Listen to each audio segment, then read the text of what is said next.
Fala galera, eu sou o Diego Ribas, editor da AG Fight, para mais um episódio do Direto de Vegas, exatamente. Se você está aqui nesse canal, esse canal chama Direto de Vegas, é o canal do nosso podcast. Os cortes, não apenas deste episódio, mas de todos os outros, estão no canal da AG Fight. E também estamos no Spotify, Apple Podcast, todas as plataformas de áudio, não tem problema, pode conferir, chama Direto de Vegas. Arrisco a dizer que um dos melhores podcasts de MMA que tem aí no mercado, beleza? Dito isso, vamos lá para os recados importantes. Primeiramente, o nosso patrocinador único, por enquanto, 1xBet, casa de aposta, melhores odds do mercado, e patrocina o Barcelona, inclusive, tá legalizadíssimo, são brabos. Na descrição desse vídeo você vai encontrar o nosso link personalizado da GFight na 1xBet, assim como o nosso link para o grupo de WhatsApp, que a gente compartilha dica de aposta, notícias do mundo do MMA, enfim. Na descrição desse vídeo também tem link para você se tornar membro do nosso canal e assinar a nossa newsletter, que é de graça e fica por dentro de todas as novidades do mundo MMA, porque, afinal de contas, agfight.com é o melhor site do mundo das lutas. Eu garanto. Tanto é que eu tenho moral pra caramba e trago todo mundo aqui nesse podcast. E hoje tenho Bernardo Serali. Tudo bom, Bernardo? Tudo bom, Diego, beleza? Serali, né? Isso aí, italiano. Eu não sabia. Descobri agora, antes de começar a gravação. Metade brasileiro, metade italiano, né? Tudo bom, Bernardo? Tudo ótimo, Diego. Prazer estar aqui com você. Cara que a gente acompanha há tanto tempo, né? Chama de velho, esse aí, começamos bem. Nós dois, né? E tô sempre do outro lado, né? Tô sempre com os atletas ali, vendo você entrevistar os atletas. Hoje estamos aqui. Prazer, de verdade mesmo. Prazer é tudo meu. Já faz um tempo que a gente ensaia essa resenha. Da primeira vez veio o Dida e agora o Bernardo. Isso aí. Bernardo, vamos lá. Você tá aqui em Vegas, já a luta já passou, você veio com o Hulk. Sim. Vai ficar mais quantos dias aí? Por que você dá esse estendido após luta? Então, a gente veio agora, né, por causa dessa luta, eu tenho uma relação muito próxima com o Hulk, né? O Hulk, a gente se conheceu através do trabalho, né? Então, pelo fato, né, acho que talvez a gente entre nisso um pouquinho mais pra frente, mas assim, o Hulk é curitibano, assim como eu sou curitibano. Eu trabalho com o Hulk desde a primeira luta profissional dele. Então, quando o Hulk entrou pro MMA profissional, desde a número 1 até essa luta de sábado, todas as lutas, né, foi um trabalho feito por mim, nessa parte, né, da gestão da carreira dele, e pelo Dida como treinador. Então a gente acabou criando uma amizade muito grande. E a Fight Week é sempre muito tensa, né? Que é quando você, principalmente sim, os atletas que às vezes me colocam de corner, tudo, então eu gosto de passar por todo o processo junto, corte de peso, a gente faz todo ali, enfim, a gente procura fazer todo o trabalho, tá muito próximo. É uma semana muito sensível e desgastante, né? Então, quando eu tô com o Hulk, normalmente a gente acaba sempre tirando após a luta uns 2, 3 dias pra gente ficar aqui, porque senão é aquela coisa, né? Luta sábado, domingo de manhã você já tá no avião. Então, tipo, com ele, como a gente tem essa relação de amizade, tudo, a gente tem gostos muito parecidos, então a gente acaba sempre tirando uns 2, 3 dias. Tem um voo que é melhor aqui pra voltar na quarta-feira de manhã, então a gente sempre pega esse voo, então virou uma tradição nossa. Mais para descansar um pouco, né? Recarregar a bateria. Então você faz corte de peso também? Eu participo ativamente. Quando o atleta não é meu trabalho, não é algo que eu faço para qualquer atleta meu, mas assim, atletas que eu tenho realmente um carinho especial, e quando eles me colocam de corner, eu me sinto realmente na obrigação de participar de todo o processo. Não só... Porque, em teoria, meu trabalho já estava entregue, né? Então, o Hulk chegou aqui já com o contrato renovado, então era a primeira luta de um novo contrato. Tava tudo feito, a minha parte em si estava feita, né? Tinha alguns ajustes que a gente faz, mas que eu poderia só gerenciar numa terça, quarta-feira, ali a própria press conference, né? Que a gente estava junto. Mas são coisas assim que eu poderia fazer pontualmente só isso. Mas eu acho que quando o atleta, ele te escolhe para ser corner, né? Proporciona tudo isso para você, seja desde o avião, né, hospedagem, tudo. Então eu acho que eu me sinto realmente na obrigação de passar por tudo isso com ele. Ele sentir realmente que a gente tá junto de verdade, né? E fazer parte do corner é a escolha única e exclusiva do atleta? Do atleta, eu não exijo isso de nenhum atleta. Quantos corners você faz hoje? Quais atletas? Que eu tenho fixo, assim, que normalmente me coloca... Eu fiz todos do blindado, né, UFC, todos do blindado. O Hulk eu sempre fui. Acho que eu só não estive em 2 lutas do Hulk, que foram lutas menores, ainda bem no começo da carreira dele. Então eu sempre estive também no corner dele, mesmo antes do UFC, tá? Eu tô falando não só. O blindado eu fiz Rússia com ele, também ele me convidou para isso, foi realmente ali que foi também uma virada de chave dentro da minha carreira, dentro da minha vida pessoal, né? Onde eu realmente descobri o que eu gostaria de fazer. Então depois a gente também pode entrar nisso, que foi né? Todo mundo me pergunta isso, como é que isso realmente surgiu na tua vida? Né? Porque ninguém estuda para ser manager, né? Para fazer isso. E assim, o Gabriel Mosquitinho é um atleta que também, eu sempre fui corner dele também. O Gabriel, peguei ele com 4 lutas profissionais só. Tá na shootbox hoje. Tá no né? shootbox, mas também tive em todas as lutas dele do UFC. Cara, maioria. Eu realmente, assim, eu procuro diferenciar o meu trabalho muito nisso, sabe, Diego? De estar próximo do atleta, sabe? Tipo, de realmente viver aquilo. O atleta... E aí o atleta, ele se sente seguro. Eu acho que a escolha do corner... Vamos falar do UFC, que te permite colocar 3 corners. Né? Eu acho que o atleta tem que ser bem inteligente nessa decisão. E não colocar muito do mesmo. Que às vezes eu vejo... Né, o atleta com, sei lá... Me permita interromper. Você, como empresário, o que você faz no corner? Na hora da luta? Nada. Na hora, naquele momento ali da grade, cara, alguma coisa assim, a gente sempre fala, tem atletas que eu me sinto na liberdade, depende do treinador que eu tô também no corner, e depende eu procuro não falar muito, algum detalhe que às vezes eu enxergo, eu falo pro treinador, não diretamente pro atleta, porque eu não acho que não é a minha área, né?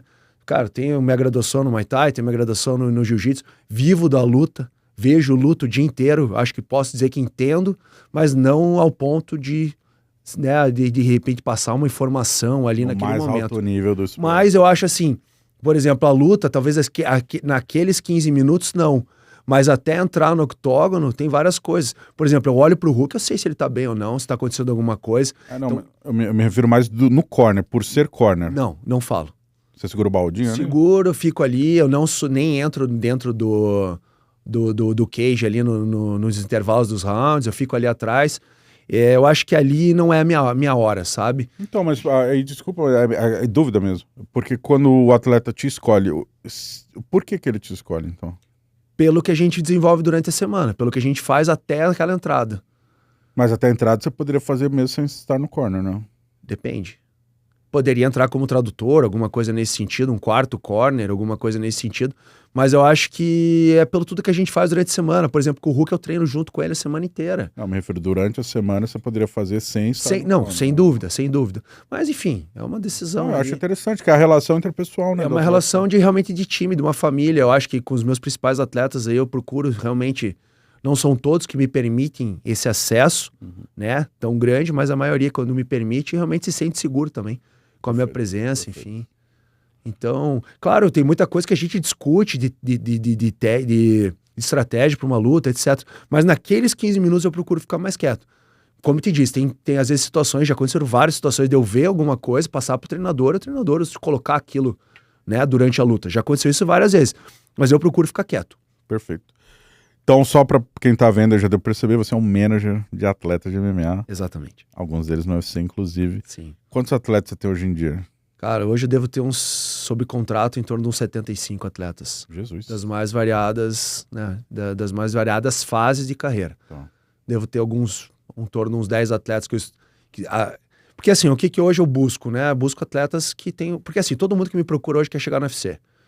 No UFC você tem quantos hoje? Hoje eu tô com 4, 5 atletas, mas eu tive uma fase, eu tô com 4, e acabei de perder o ano passado, a gente perdeu o blindado, mas eu já tive acho que 7, cheguei a ter 7, fase com 7. Hulk, Brandson, Mosquitinho? Eu já trabalhei com o italiano lá, me fugiu o nome dele agora, meu Deus do céu, não, tô com o Vettori na cabeça.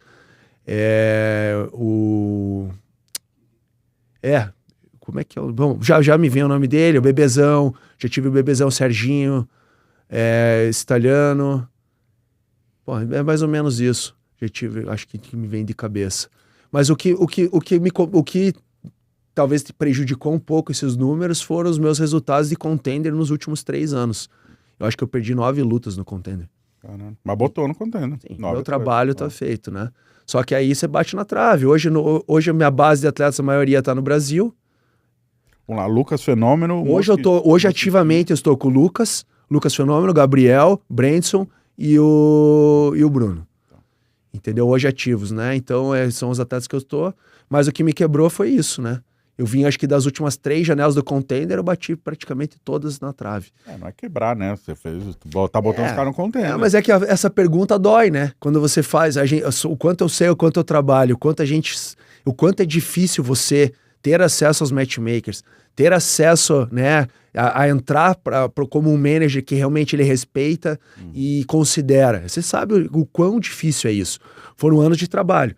Então a gente pega um atleta que faz um trabalho às vezes de 5 anos, 4, 5 anos com o cara, passa por tudo aquilo ali e bate no contender, é muito foda. Entendeu? Isso dói demais. E as pessoas balizam muito o teu trabalho pelo teu número de atletas dentro do UFC.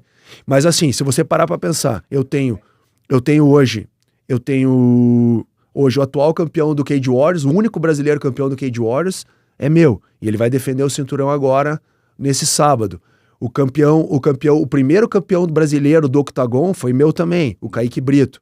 Ele agora retomou o cinturão dele, perdeu no contender. O Samuel foi campeão do Cage Wars, perdeu no contender.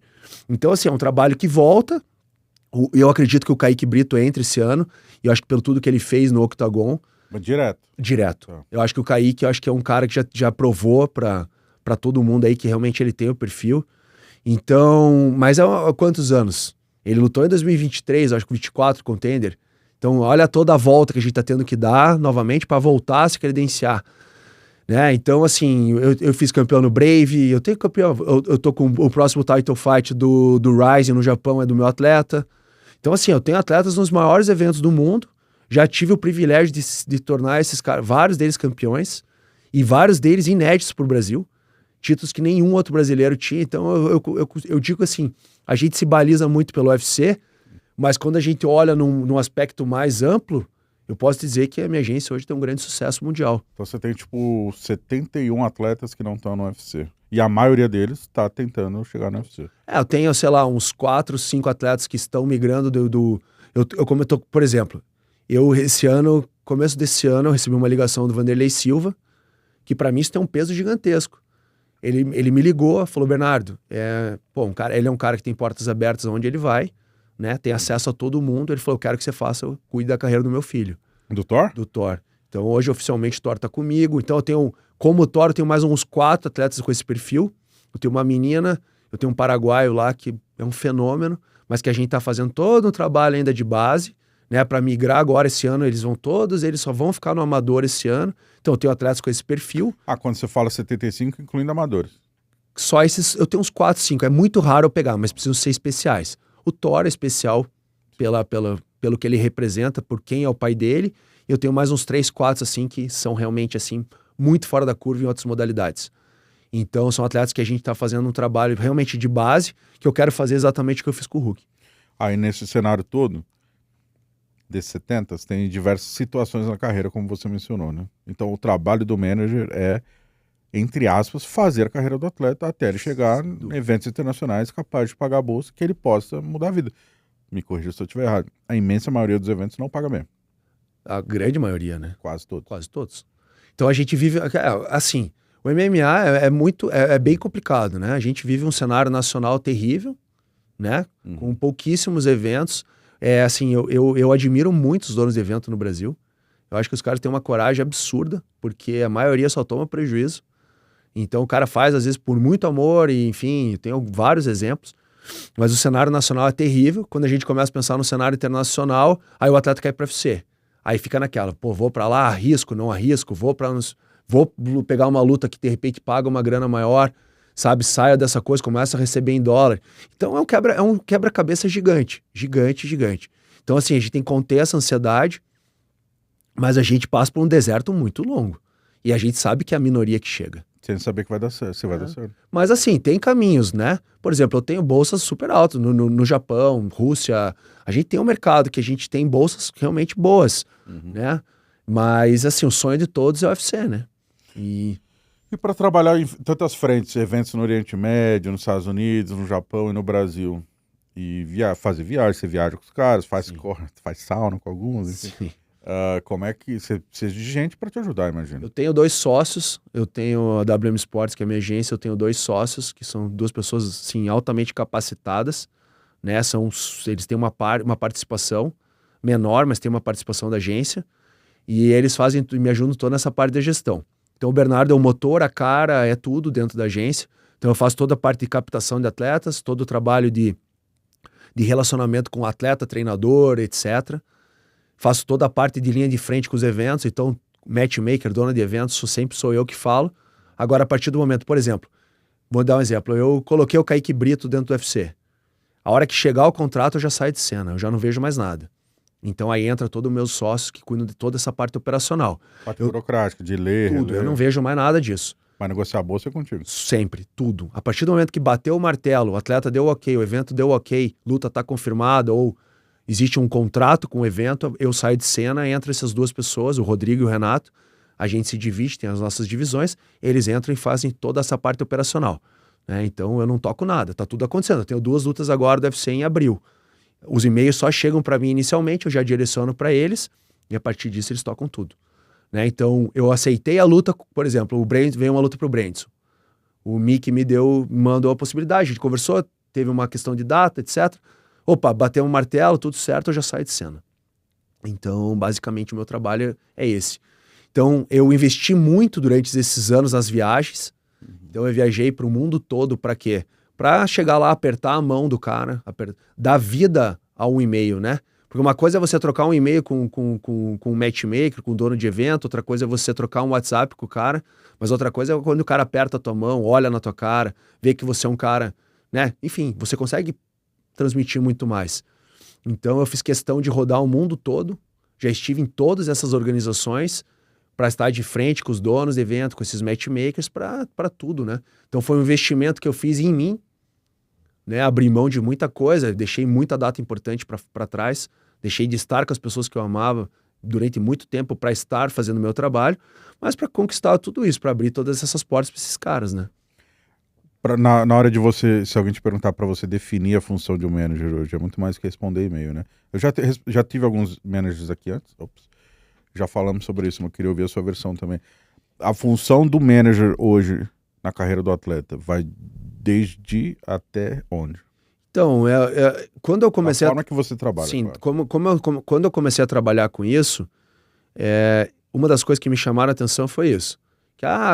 Quem que é teu manager? Quando você comecei a entender isso daí, o cara não faz porra nenhuma, só ficar respondendo os e-mails lá e não sei o quê. Aí eu falei, peraí, né? Eu comecei e falei, por que não, de repente, a gente aprofundar isso, começar a fazer, né, um pouco mais? Então, assim, uma das estratégias que eu tive, eu comecei a praticar cada vez mais luta, eu comecei a praticar cada vez mais esporte, então tá bem fisicamente para poder, cara, treinar com o cara, às vezes fora daqui, né? Chegar numa Fight Week, poder ser uma mão de obra, tá ali junto, fazer o cara entender que você tá vivendo aquilo realmente com ele, sabe? Pô, eu posso falar, eu tenho uma condição de vida muito boa, sabe? Eu tenho outras empresas, eu nunca dependi da luta. Mas eu vinha pra cá, eu viajava, por exemplo, com o Serginho, no começo, eu dormia no chão, mas eu tava no mesmo quarto que eles, dormia no chão. Não era que eu tinha uma cama extra ou colocava um colchão. Não, eu pegava o edredom, mas a gente ficava todo mundo junto. Eu queria que o cara sentisse que eu estava ali por ele. Eu sempre tentei trabalhar de uma forma como um time, como uma família. Eu sempre tentei colocar isso. O cara sentir que realmente você tá ali com ele. Você não tá só preocupado com a tua porcentagem. Que tem uma parada a mais. Você tá que o sonho dele virou teu sonho.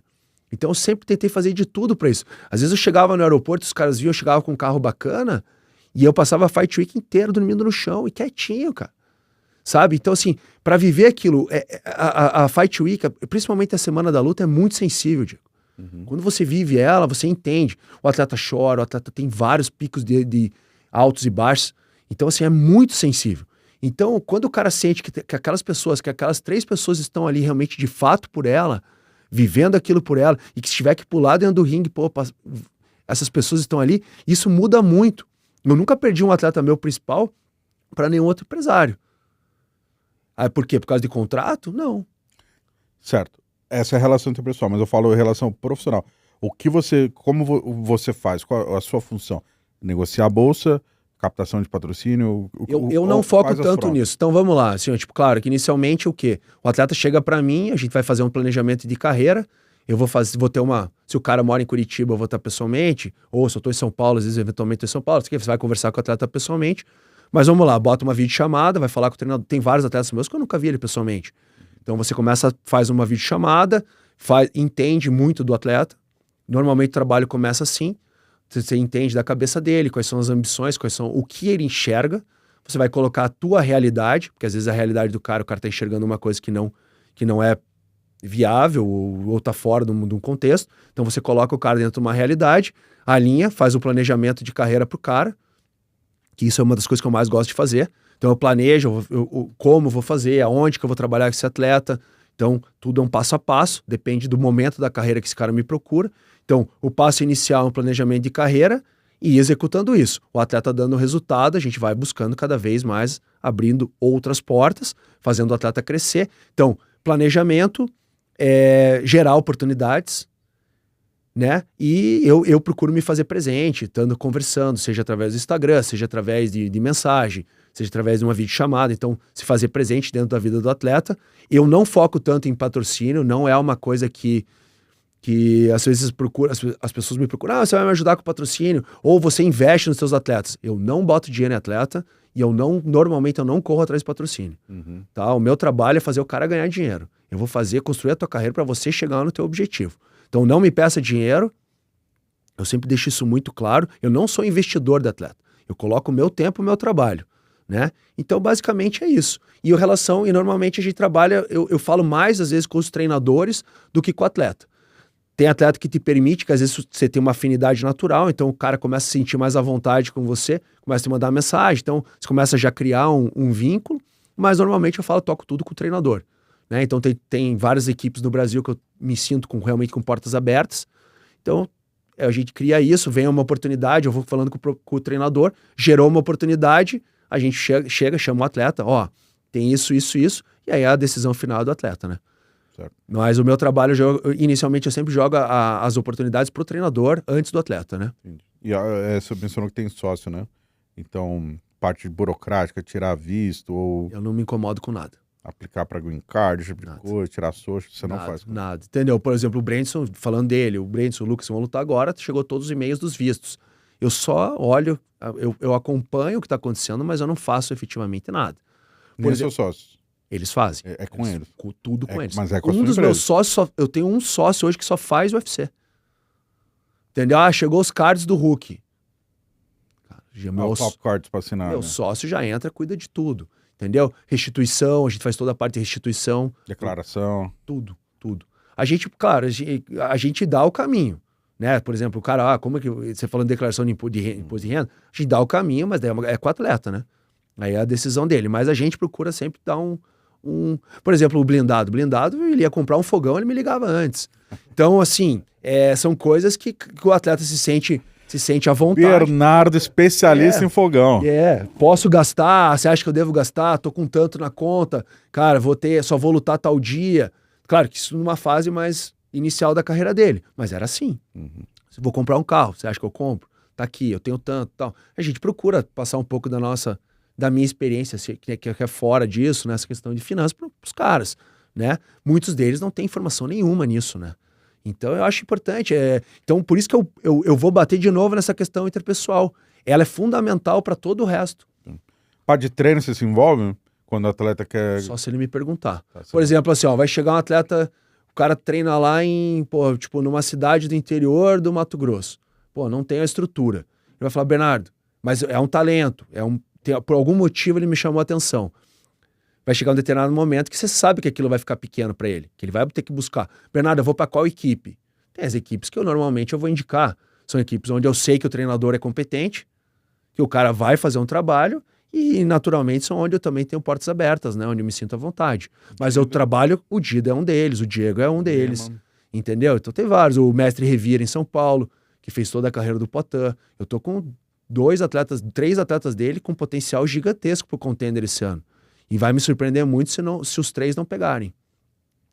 Mas já estão garantidos no contender, não? Não, mas a gente tá... Assim, ele tem um perfil, a gente sabe mais ou menos, né? O que o UFC tá buscando. Então, a menina já tá com o pé no TUF. Já tá... No TUF? Mas assim, ela era um projeto pro contender, mas ela tinha o sonho do TUF. Ela era uma coisa pessoal dela. Então, dentro de uma reunião que a gente teve, ela provavelmente vai estar indo nesse... Começa a gravar em abril, maio. Alguma coisa assim. Então estamos correndo lá, por exemplo, o Renato tá correndo tudo para fazer toda essa parte com ela. Eu só fiz a parte inicial, né? Então é assim. Ah, não, só mencionar quando você fala, eu não me preocupo com isso, eu Bernardo, não o a empresa. Bernardo, a né? empresa se preocupa com tudo. Beleza. A gente, enfim, né? É o nosso trabalho, né? Quem das coisas que você faz, quiser aconselhar, pode mandar no Instagram também algum atleta aí, né? Que tá Claro, dica de Instagram. fogão, tudo. Isso aí, manda aí. Fogão, blindado aí, blindado é um exemplo aí, ó. O cara tá com 6 casas aí já, pô. Imagina quantos fogão ele tem, Jesus. Vamos falar então do Blindado, Bruno Blindado. Recentemente foi desligado do UFC, acho que fez a última luta e não renovou ou chegou a ser cortado? Foi cortado.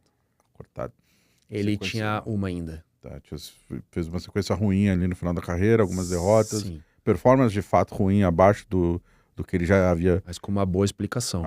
Bem abaixo do que ele já havia mostrado, inclusive, que ele já lutou com o Poatan no Apex. E ele foi vocal sobre isso. É a única razão que eu vou falar sobre isso, porque ele foi vocal. Ele falou, deu entrevista. Questão de saúde mental, né? Sim. Então, primeira pergunta que eu te faço, o Blindado tá bem hoje em dia? Tá se recuperando. Tá Bem.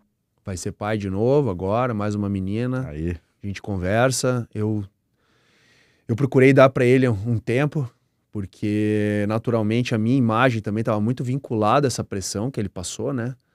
Tudo que ele sofreu aqui dentro do UFC, enfim, etc. Então eu tô deixando ele bem à vontade, mas eu converso com ele aí, a gente tá sempre trocando figurinha. Mas eu acho que agora é o momento dele esperar essa filha dele nascer. Tô sentindo que já tá começando a chama de voltar a lutar, tá acendendo, mas ainda não está 100%, né? É um processo que, né, não é simples. Ele não mora mais em Curitiba, Ele voltou, mas ele provavelmente assim que ele começar... Paraíba, né? Ele tá na Paraíba, interior da Paraíba, Cajazeiras, né, cidade dele. Ele tem muito orgulho dessa cidade. Então ele tá lá, tá construindo a casa dele, tem vários investimentos. É um cara que, pô, graças a Deus, ele foi muito inteligente dentro das tomadas de decisão do dinheiro que entrou para ele. E, claro, quando ele for voltar, né, a casa dele é Curitiba, né, para lutar. Quando ele voltar, ele provavelmente volta para Curitiba para fazer todo o camp com o Dida, enfim, né. Foi quem realmente foi, quem lapidou ele. Acho que ele volta? Eu acho que sim. Para treinar, sim. Curitiba, ele sempre gostou, a esposa dele gosta muito de Curitiba. Você acha que ele volta a competir? Com certeza. Com certeza, já tem algumas coisas, já estamos com alguma coisa engatilhada aí. Mas só volta quando tiver 100%. Então, eu não acredito nesse 100%, sabe, Diego? Acho que ele vai curar isso, ele só vai curar isso passando pelo processo. Realmente, né? Ele tem algumas crises de ansiedade, que é o que realmente atrapalhou toda a performance dele nessas últimas 5 lutas. É mais que 5, né? Eu sei que foram 5 derrotas consecutivas, mas ele antes disso, ele ganhou do Brad Tavares. A última luta que ele ganhou foi contra o Brad Tavares no Apex, inclusive ganhou bônus de vitória. E só que antes disso, ele já tinha sofrido alguns... Em San Diego? Foi a primeira. Quando ele perdeu com o Garrett, né? Que foi ali que começou tudo, né? E ali, hoje olhando assim para trás, assim, a gente poderia ter enxergado melhor. Né? Você vê essa questão, assim, os corners dele também são corners que estão sempre com ele. Nós 3, era eu, o Dida e o Panqueca, né, que a gente chama. Então, o Panqueca sempre foi corner dele, de todas as lutas, desde que ele foi para Curitiba, bem antes do UFC. A gente viu alguns sinais, mas talvez a gente não entendeu. Talvez por falta, não é a nossa área também, né? Mas a gente viu alguns sinais, assim, que realmente alguma coisa estava estranha, sabe? Então, essa foi a primeira luta, foi pós-Poatan, né? O Poatan foi, eu acho que Acho que tem algo relacionado a isso? Foi. A luta com o Poatan. Não o Poatan, né? Não, a luta com o Poatan. O que aconteceu antes e o depois. O que aconteceu antes? A questão de mídia, o Poatan naquela época já puxava muita coisa. Começou muita crítica, muita gente falando no Instagram. O Blindado é um cara que leva muito pro coração as coisas. Acho que as redes sociais foram o estopim, assim. E aquela luta do Poatan foi onde aquilo acelerou, né? Então, acho que antes daquela luta e depois com o resultado da luta, que foi uma luta que, apesar do resultado, foi um saldo positivo, mas o depois da luta, daí ele realmente se perdeu. Então não foi a luta em si? Não tem nada a ver com a luta. Tem a ver com as redes sociais, assim, como aquilo foi indigesto para ele. E aquilo ele nunca mais ele conseguiu administrar. Então, quando eu vi, às vezes, tipo, que nem você, vamos dar um exemplo, O AG-Fight marca o blindado numa publicação, me coloca como... me marca junto, dando exemplo. Vem todas, na minha barra de notificação, vem tudo que as pessoas comentam, né? Se eu tô marcado na publicação. Quando eu vi, o blindado tava batendo boca com todo mundo. Você fala assim, porra, cara, tá maluco, blindado? Para com isso, porra. Sabe? Tipo, que você... E ele entrava, aquilo começou a consumir ele, sabe? Então, foi realmente... Esse foi um dos casos. Mas o blindado passou por muita coisa, cara. Entendeu? O blindado, pô, você parar pra pensar... Por que o blindado teve todas essas crises? A gente tava com a mala pronta pra viajar, era um sábado de manhã, chega um e-mail pra mim, caiu no doping. O cara sonhou a vida inteira estar no UFC. Na primeira luta dele, antes da primeira luta, 2 dias antes da gente embarcar, eu tava com a mala pronta. Chega a notificação, cai a luta, doping. Aí, né, eu não vou entrar no mérito, mas, enfim, a gente fez todo um processo, era usado na época ainda. Nós fizemos todo um processo, nós fomos até a última instância para recorrer. A gente gastou uma grana e não deu em nada, a gente só perdemos tempo, dinheiro, etc. Acreditando na verdade do blindado, que eu também acredito de olhos fechados nele. Então, aquilo começou ali a desencadear tudo. Então, pensa, um cara que sonhou a vida inteira para lutar no UFC, 2 dias antes de embarcar, chega uma notificação de doping, que segundo o blindado ele não cometeu, algo totalmente injusto. 2 anos de suspensão, porque a gente não admitiu, então a gente foi até a última instância, nos deram 2 anos de suspensão, toda hora ele achando que seria demitido, que viria uma carta de demissão dele, então aquilo consumiu ele assim absurdamente.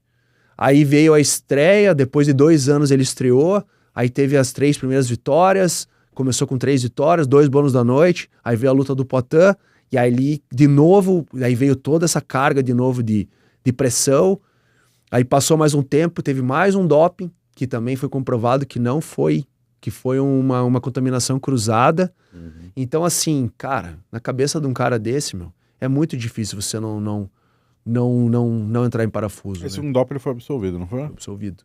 Só que, porra, eu lembro... Já não era mais usado ou ainda era? Não, já era nova. Tá. Mas aí o que aconteceu?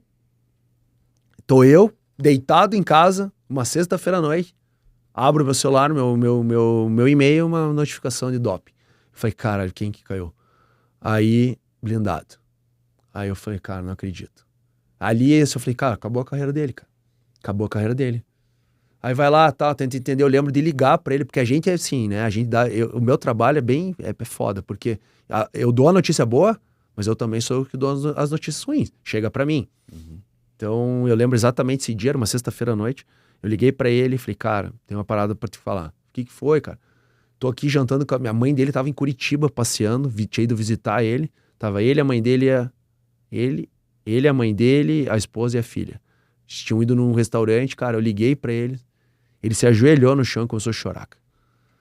Então, assim, cara, assim, porra, é muito foda. Um cara que você, porra, fiz, sei lá, 15 corners com o cara, viajei o mundo com ele, né? Você vê, assim, um carinho que eu tenho por ele, o respeito que eu tenho por ele, sabe? Tipo, pô, você vê o cara daquele jeito de novo. Então, assim, porra, como é que fica a cabeça de um cara desse? Né? Até resolver tudo. Eu lembro. Sabe? Ele já não tava numa fase tão boa, daí o medo novamente da demissão, sabe? Então, porra, Diego, foi muito complicado. Essa parte de lidar com crise de ansiedade e questão de saúde mental. No mundo da luta, eu vou fazer duas ponderações, você me corrija se eu estiver errado. Primeiro, existe o fato de pouca experiência. Muito pouco foi visto ou tratado ou aberto ou falado publicamente. Sim. Segundo, é um esporte muito viril. É um esporte onde você tem que estar muito blindado mentalmente para entrar num queijo com 20 mil bêbados. Ser muito homem, muita mulher, né? 20 mil bêbados berrando e sair na mão num queijo de uma gaiola fechada. E o mundo inteiro te olhando ainda, né? Exato. Você tem que estar muito blindado. E também tem essa questão do... Porra, o esporte foi criado, a gente sabe como foi criado e onde foi criado. Curitiba tem uma parcela muito grande. Sim. Vira homem, tem que ser homem, porra, isso aí é frescura, vamos, pô. Isso, né, fez parte, ou faz parte, sei lá, por muito tempo.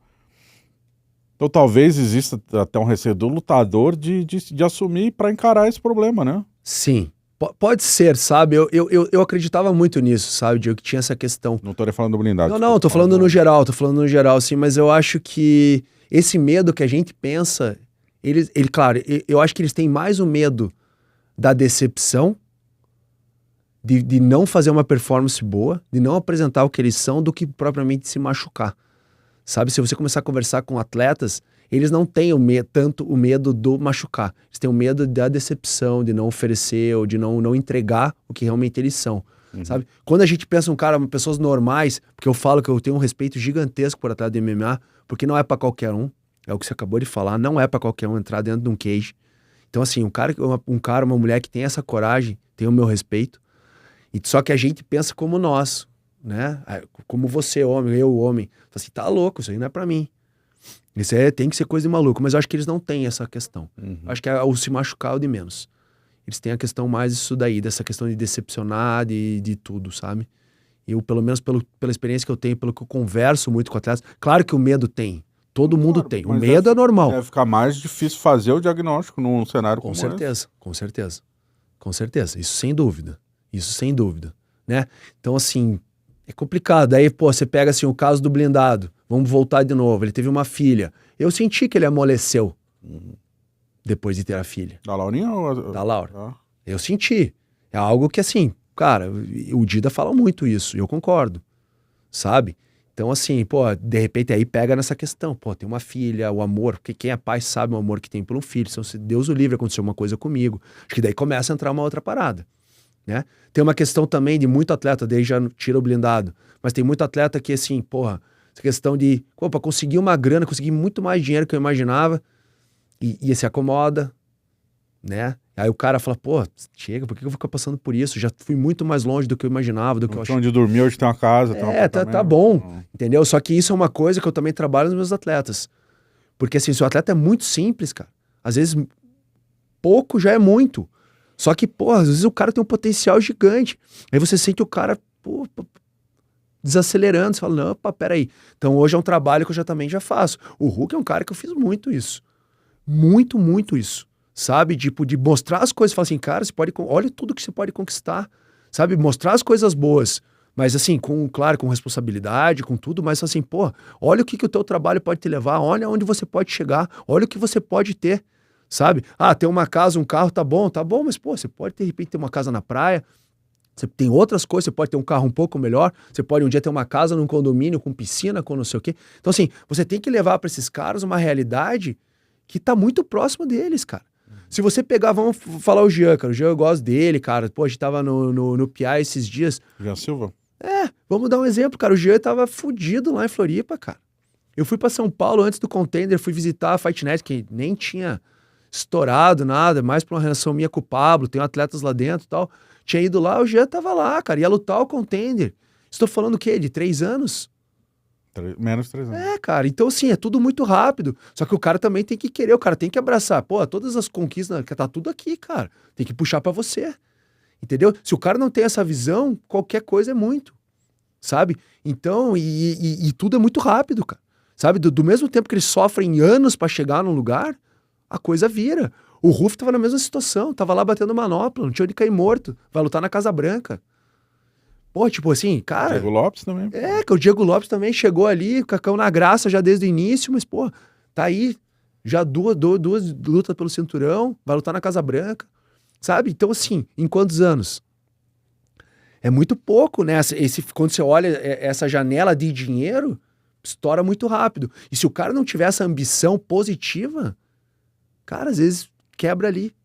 E eu já vi vários casos. E tá pronto pra aceitar o desafio quando menos aparecer. Né? Exatamente. Pô, o cara, tipo, olhar um relógio legal, falar, cara, eu quero ter isso. Não é errado, é o trabalho dele, cara. Eles são artistas, meu, eles têm que vender isso. Só que eles têm que enxergar. Você vê aquele atleta coadinho, que não gosta de falar, que não sei o quê. Pô, cara, não, eu vou trabalhando a cabeça deles aos poucos. O Gabriel tá fazendo muito isso também agora. Sabe, abrir a mente deles, cara. Com tudo que eles têm de conquista, que eles podem realmente ficar milionários. Só na mão deles. Eles já estão dentro de uma organização que pode torná-los assim, né? Então, pô, qual que é o limite no UFC? A gente sabe que não tem. Assessoria financeira também? Vocês dão... Cara, não. Não tem Não. uma empresa parceira que possa fazer isso? Não, a gente conversa e tal, mas aí é que aí depende muito da pessoa também, né? Tem atleta que não te permite, né? Se o cara é casado, às vezes a mulher cuida. Esse é um outro ponto bem complicado, né? Tem muita mulher que atrapalha a carreira também. Esposa do atleta? Porra. E marido da atleta atrapalha? Hã? Marido de uma atleta mulher atrapalha? Cara, é a mesma coisa. Mesma situação.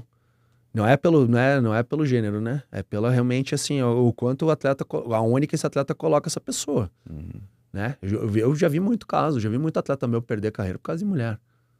Da esposa ou por causa de mulher de balada? Não, mulher da esposa, tá mal assessorado, escutar demais, dar uma voz onde não deve, entendeu? Cara, eu acho assim, eu fiz um vídeo esses dias no meu Instagram falando isso, eu falei, cara, a esposa é o pilar da vida de um atleta, só que você tem que saber escolher bem. Entendeu? Eu vejo muita mulher se interferindo em tomadas de decisão da carreira do atleta que acabam se tornando prejudiciais. Já aconteceu com o atleta seu, inclusive. Muito. Eu já perdi, acabei de perder. Ano passado perdi um cara aí por causa disso. Por causa da mulher. Perdeu, parou de trabalhar, você disse com ele. Saiu da emergência. Que a esposa não queria que ele trabalhasse com você. Começa a criar conflito, né? Começa a se meter. Eu particularmente, eu acho assim, a esposa, não me entendo errado. A esposa é fundamental. O atleta que sabe escolher, ou seja a mulher que sabe escolher o homem, e o atleta que sabe escolher a mulher certa, é fundamental. É fundamental. Mas eles têm que entender que ela tem até um limite que ela vai. Dentro da carreira. Né? Enfim. E aí, por vezes, isso passa do limite de participar das tomadas de decisão, assim, onde treinar. Hoje eu já nem respondo mulher. Nenhuma mulher de atleta meu. A única mulher que eu respondo é a mulher do Hulk. Eu trato todas pessoalmente, com muita educação, com tudo, mas assim, de... Profissionalmente. Responder... mas eu não respondo. O que... Não respondo. Me mandam um WhatsApp, eu nem sigo. Então, assim, chegou pra mim ali... A relação profissional sua com o atleta, né? Exatamente. Não com a família dele. Exatamente. Porque você acaba dando pano pra manga. Quando Então, você prefere nem se aproximar de familiares dos atletas. Não. Pessoalmente, sim. Vamos jantar um dia, vamos convidar a família do atleta para fazer alguma coisa. Alguns atletas, cara, eu tenho uma relação ótima com todas. Cara, a esposa do Brandson, a esposa do Gabriel, uma pessoa incrível também. Tudo, mas assim, hoje em dia eu procuro não responder. Salvo uma situação. Acabou de sair do ringue, o cara sofreu um nocaute, alguma coisa séria, aí eu mesmo mando. Falo assim, ó, fica tranquilo, tá aqui comigo, tá tudo bem. Ele não tá respondendo porque ele tá passando pelos médicos, porque eu sei, né? Porque uma coisa você vê caído ali no octógono e saiu, e aí? Né? Então, só nesse tipo de situação, sim, de saúde, sim. Agora, qualquer outra coisa, não. Só a esposa do Hulk. A esposa do Hulk, sim. E o Hulk, cara, tem uma relação diferente com ele. Tem uma amizade, enfim, é um cara que, enfim... Até por isso que eu tô aqui. A gente fica, é um momento nosso, a gente se dá bem, eu gosto. Então, é um cara que... Gosto muito da família dele, da filha, da esposa. Então, ela ainda converso. Assim, mas porque eu sei que não vai passar de uma coisa negativa, entendeu? Então, eu procuro não arriscar. Perfeito, então vamos falar do Bruno Hulk. Vamos lá. Bruno Ferreira acabou de lutar. Não sei exatamente quando esse episódio vai ao ar, mas enfim, a última luta do Hulk foi no UFC 326. Ele foi nocauteado pelo Gregory Robocop, atleta que ele já havia nocauteado anos atrás. Sim. Você estava no corner das duas lutas. Das duas lutas. Luta muito rápida, 1 minuto e pouco. Já houve uma análise do time, vocês, o Dylan. Eu não vou nem falar muito, né? Como a gente falou, né? O meu trabalho estava entregue ali, né? Como eu te falei, né? O Bruno chegou com o contrato renovado, a gente conseguiu renovar numa hora que não era para renovar, mas graças a Deus a gente conseguiu fazer ele chegar já nessa luta com um novo contrato, com valores melhores. O Bruno estava vindo numa sequência de só lutar, ele lutou acho que o ano passado todos os cards foram cards numerados, cards grandes. De novo nós estávamos num card grande, num card principal, abrimos o card principal. Então assim, o meu trabalho estava feito. Nessa questão técnica, a gente, claro, como eu tô participando, escuto tudo, tô ali, a gente vai conversar. Foi feito sim. A gente sabe onde foi o erro, Foi um erro pontual que custou caríssimo para nós, né? Então, eu sempre falo, né? Eu falo para todo mundo, assim, a derrota faz parte, ninguém aqui estava menosprezando o Robocop, achando que seria um nocaute, que seria uma luta fácil. Se você olhar as entrevistas que o Hulk deu, sempre a gente falou que seria uma luta difícil, que provavelmente não era luta para ir para decisão, mas não da forma como foi. Uma luta assim, pô, o Robocop foi lá, fez 3 rounds, ganhou por ponto, maravilha. Provou que realmente é melhor. Fez lá 2 rounds, foi uma luta equilibrada, parelha, mas pô, de repente entrou aquele direto, faz parte. Mas ali foi muito doído para nós, né? Um resultado desse, da forma como foi. Que a gente não mostrou nada. Então a gente sabia, a gente sabe o atleta que a gente tem, você sabe o quanto ele estava preparado, e a gente chegou na guerra e morreu com toda a munição, todas as armas do bolso. A gente não conseguiu fazer nada. Então isso é muito ruim para nós, fica triste, é uma sensação que é indigesta por isso. Como eu digo, a derrota faz parte, mas dessa forma dói mais. Assim que acabar a luta, o Robocop vai falar alguma coisa com vocês. Sim. Que conversa foi essa? Cara, veio agradecer. Cara, eu nem ouvi, cara. Eu vi que ele veio, na hora, assim, eu não tava nem com cabeça, assim, sabe? Se eu falar que eu posso estar mentindo, eu vou estar falando. Mas foi respeitoso. Sim, ele é muito respeitoso. Foi respeitoso ali, então, assim, eu não prestei atenção. Se eu falar pra você que ainda tava com aquilo... Quando a gente tá ali junto, enfim, é um turbilhão de sentimentos, né? A gente tinha tantos planos, tava tanta coisa na nossa cabeça, né? Que agora a gente tem que bater a poeira e recalcular a rota, né? Então, na minha cabeça, eu já tava lá na frente, pensando em todas as possibilidades. O Mick tava do meu lado ali, então eu via a expressão dele, sabe? Tipo, então, assim, eu tava nesse processo. Então, eu não consegui entender ali direito que ele... Mas ele veio de uma forma respeitosa. E quando você tem uma relação tão pessoal com um atleta, assim... É pior. Dói mais? Por isso que hoje eu já tô evitando. Uhum. Esse tipo... Estar próximo é uma coisa, mas uma relação tão pessoal é pior. Dói mais. É bem pior. O luto da derrota é pior, é isso? É pior. É pior. E a sensação antes da luta também. É uma coisa que, vou ser bem sincero... Nervosismo? Assim, é diferente. É diferente. Depois de tantos anos ainda? Então, eu até falei pro Bruno, né? Que ele tá aqui no estúdio, né? Então, quando eu falo... eu tava muito calmo nessa luta. Tava muito calmo no vestiário ali, tudo. Eu tava muito em paz, assim. Eu já fiz, sei lá, eu tenho até mais de 50 corners no UFC. Então, assim, é uma experiência, é uma bagagem que eu já tenho, que não é algo que me surpreende e tal. Então, assim, eu não sofro mais durante a semana.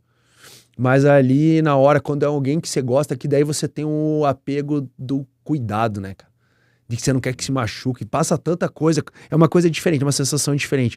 Eu procuro eu não quero mais criar muito isso. Com os atletas? Quero ser amigo, vamos treinar, brincar, vamos treinar junto, vamos passar por tudo isso, mas aqui passou um pouco, sabe? Então tem um peso maior, sim, tem que admitir, tem um peso maior, dói mais. Hoje, dos seus atletas em plantel, é essa relação com o Bruno? Ele e o Gabriel. Mosquitinho? Gabriel tem Blindado também? Blindado hoje, né, vamos dizer que ele tá aposentado, mas tinha sim, entendeu? Mas assim, hoje os dois, o Gabriel e o Hulk, é diferente a relação. O Gabriel tem cara, eu posso dizer que eu amo os dois, assim, realmente tenho um carinho gigante pelos dois, acredito absurdamente no potencial dos dois, porque eles já me provaram, não é o que eu tô querendo acreditar, mas o Gabriel é uma sensação mais de pai, um cuidado, assim, e o Hulk é uma sensação de amigo, né? Uma amizade realmente verdadeira ali. Então, isso aí... Próximos passos de Bruno Hulk? Cara, vamos voltar no meio do ano, né? Agora vamos esperar um pouquinho a poeira baixar, deixa eu fazer meu trabalho. Essa semana provavelmente converso com o Mick, vamos entender um pouquinho como é que tá a cabeça dele, vamos aguardar amanhã a atualização dos rankings, isso aí vai dizer muito. Tem 2 atletas aí que estão para lutar no 9-3, então pode ser que a gente permaneça no ranking, que é o Whittaker disse que vai sair, o Borrachinha vai sair, então, em teoria... Não sei se o Borrachinha sai. Porque eu não sei se ele vai ficar no 9-3. Ou só é uma luta pontual. Uma ponta-luta. Pode ser, mas enfim, vamos ver como é que as coisas vão se desenrolar. Amanhã tem essa atualização. Se nós estivermos fora do ranking, a gente vai pensar alguma coisa. Se nós nos mantivermos no ranking, vamos ver o que né? E também vou trocar uma ideia com o Mick, vamos ver o que vai. Perfeito. Então vamos falar de Gabriel Mosquitinho. Você tá na Shootbox, né? Você tá com ele antes dele ir pra Shootbox? Sim. Você participou da migração dele pra Shootbox? Cara, eu não escolho equipe, né? Que é o atleta que escolhe. Mas como funciona? Ele fala pra você ou ele falou, estou na Shootbox? Assim como ele foi pro Davi Ramos antes. Entendeu? Ele saiu da equipe do Dida, foi pro Davi Ramos, aí saiu do Davi Ramos, voltou pro Dida e depois foi pro Chutebox. Entendeu? É uma decisão do atleta. Ele me comunicou, o atleta tem que me comunicar porque eu falo com o treinador, né? Então, tipo, se é uma luta boa ou não, eu vou discutir com o treinador, né? Eu não posso ir direto no atleta. Então, ele falou, cara, ele falou por N motivos, tinha decidido ir pra lá e eu vou ter que apoiar, sempre apoiar. Se tivesse pra qualquer equipe, eu teria que fazer isso. Não é uma decisão minha, né, Diego? A gente, claro que tem lugares. Por exemplo, eu fui recentemente pra São Paulo. Antes de vir pra cá, eu fui pra São Paulo. Cara, o Diego, o jeito que ele me trata, o carinho que ele tem por mim, cara, é uma parada muito, muito legal. Eu me senti realmente, cara, ele me bota dentro do tatame como se fosse parte da família dele. Então eu tenho um respeito muito grande pelo Diego, por essas coisas. Fui numa outra equipe, dessa equipe do Mestre Revira, a mesma coisa. Então, assim, fico feliz que ele tá bem, fico feliz que tá num lugar onde eu também me sinto bem, porque é importante, porque vamos acabar viajando junto, vamos acabar, né? O Gabriel eu sempre tive no corner dele. Pode ser que na próxima luta ele não decida me levar, mas é legal. Que bom que ele tá num lugar onde eu me sinto também bem, com pessoas que eu gosto, que eu admiro, que eu respeito. Por isso que eu tinha essa dúvida se você tinha participado da escolha ou não. Não, cara, se ele quisesse ir pra morar fora, treinar aqui, por exemplo, eu ia apoiá-lo, entendeu? A gente vai, como eu te disse, é uma relação que eu tenho que dar. Se ele me perguntar, eu dou a minha opinião, mas a palavra final é dele, ele treina onde ele quer, né? Então, Mosquitinho, talentosíssimo, explosivo, forte, por favor, né? Só espera esse ano, cara. Só espera ele voltar. Pode Fez me uma cobrar cirurgia, não depois. fez? Uma cirurgia séria no joelho. Como é que tá? Cara, então, como eu te falei, eu tava em São Paulo agora, foi um dos motivos, fui lá pra ver o Lucas e ele. Aí ele tá com... Acho que agora, mais umas 8 semanas, ele volta a fazer sparring, volta liberado pro sparring, e aí depois é um camp pra luta. Então, vou botar pro meio do ano aí, maio, junho, por aí. Ele deve estar de volta. O Mosquitinho também, a gente sempre fala esse aspecto psicológico, ele tinha várias coisas que nós fomos tratando, né? O Mosquitinho teve vários episódios que só quem é próximo dele sabe, né? Nada dentro do octógono, mas situações que também a gente foi tratando. E Gatilhos, hoje, assim? gatilhos. E hoje ele tá muito bem, tá em paz. Mas o Mosquitinho é um monstro, né? Assim, quem conhece ele, cara, ele é um bicho diferente. Geneticamente diferenciado, né? Ele tem uma parada diferente, ele tem uma aura diferente, ele tem a parada do campeão. Eu realmente, assim, desde a primeira vez que ele chegou em Curitiba, que eu vi o primeiro treino, eu falei, esse moleque tem uma coisa diferente. E ele me provou, toda a luta ele me provou isso por A mais B. A única luta que ele não, que foi, eu digo até que talvez foi um erro meu, foi a luta contra Omana, alguma coisa assim, que foi a segunda luta dele, que ele pegou a primeira contra o Leroy. Pegou a luta, saiu do sofá, bateu o peso e lutou. Fez 3 rounds, cara, o mundo inteiro viu a vitória dele, com exceção dos juízes. Então foi uma luta que, na minha opinião, eu tava lá em Londres com ele, ele ganhou. Tem de pessoas importantes, não vou citar nomes, pessoas dentro do próprio UFC, que falaram pra mim que ele ganhou essa luta. Então, assim, o que valeu foi esse saldo, né? Mas ele era invicto, quebrou, manchou o cartel dele. E essa segunda luta, ele não estava... Psicologicamente, ele não estava bem pra lutar. E aí eu digo que foi um erro meu, eu deveria ter tirado ele da luta. Mas você percebeu que ele não tava... Percebeu? Antes da luta. Era 4 horas da manhã, eu tava segurando ele no elevador. Ele teve um aspecto, cara... No corte de peso, você fala? Não, ele nem teve que fazer corte de peso. Que ele tava tão... Cara, ele começou a ter uma diarreia, enfim, foi um monte de coisa, mas tudo psicológico, né? Então o Gabriel foi bem difícil aquilo, foi um erro. Eu vou colocar meu. Porque ali das pessoas que estavam com ele, eu era a única pessoa próxima mesmo, que conhecia ele. Eu deveria ter derrubado aquela luta. Pelo estado de saúde dele antes da luta, é isso? É. E o que te fez não derrubar a luta? Conversei com ele, porque assim, naquela época o Gabriel tinha essas coisas, sabe? Então foi um erro que a gente já tinha passado por situações semelhantes, mas a gente sempre conseguiu fazer ele lutar e ele sempre ganhou. Então talvez eu acreditei nisso. Sabe? Mas daí, tanto que ele ganhou bem o primeiro round, ganhou fácil o primeiro round, só que morreu, né? A gente tava dando comida pra ele pra segurar o peso. Mas era um aspecto psicológico, né? E não é o medo da luta, tá? E ele já tá tratado desse aspecto? 100%, graças a Deus. A gente foi pra Austrália, cara, pô, foi uma paz, perto do que eu já vi. Foi uma paz. Essa sua relação com ele. Mas vou expandir a pergunta para os seus atletas. Você tem a carta branca de derrubar a luta nesse tipo de situação? Porque se você falar, vamos cair a luta, o atleta falou, não, eu vou lutar. Não, ele vai lutar. Tá. Mas ali eu poderia ter tido, pela confiança que ele tem em mim, eu acho que eu conseguiria derrubar a luta e seria uma decisão nossa. Ele tava com o Davi na época, ele tava muito pouco tempo com o Davi é um cara que eu adoro também, tenho um respeito gigante por ele. Mas assim, eles não tinham conexão, né? Então assim, eles não tinham uma conexão ainda de treinar, aquela coisa que se constrói, né? Isso é com o tempo, né? Então ele tava muito pouco tempo lá, tal, então acabou ficando eu ali, né? Não falando da parte técnica, né? Mas tipo, por ter essa relação muito próxima com o Gabriel ali, a gente ficou... E eu, cara, assim, até hoje eu olho pra trás. Só que ao mesmo tempo, Diego, o que ele passou ali, talvez foi o que ajudou ele a colocar a cabeça dele no lugar. Talvez se a gente tivesse tirado ele dessa luta, ele iria trazer com ele essa dúvida, essas questões mentais que ele tinha. Então foi um erro naquele momento, mas que hoje talvez vai ser aquilo também que vai ser um dos divisores de água para ele chegar onde ele merece. Eu tenho certeza absoluta que o Gabriel, em pouco tempo, tá no top 5. Absoluta. Por tudo que eu já vi, vocês sabem quantos eventos eu já estive aqui. Cara, eu acompanho tudo, a categoria, tudo, assim. O Gabriel, ele é diferente. Ele vai dar muito trabalho pra esses caras, mas muito trabalho. Sabe? É só questão de tempo agora. E ele tá numa academia que ele tem um material humano muito bom no peso dele. Tem muito atleta do peso dele, né? Pra cima e pra baixo. Sim. O Dida tinha também. O Dida tinha muitos bons atletas no 66 e no 70. Ele tava muito bem servido lá também. Mas daí foi uma decisão pessoal dele, enfim.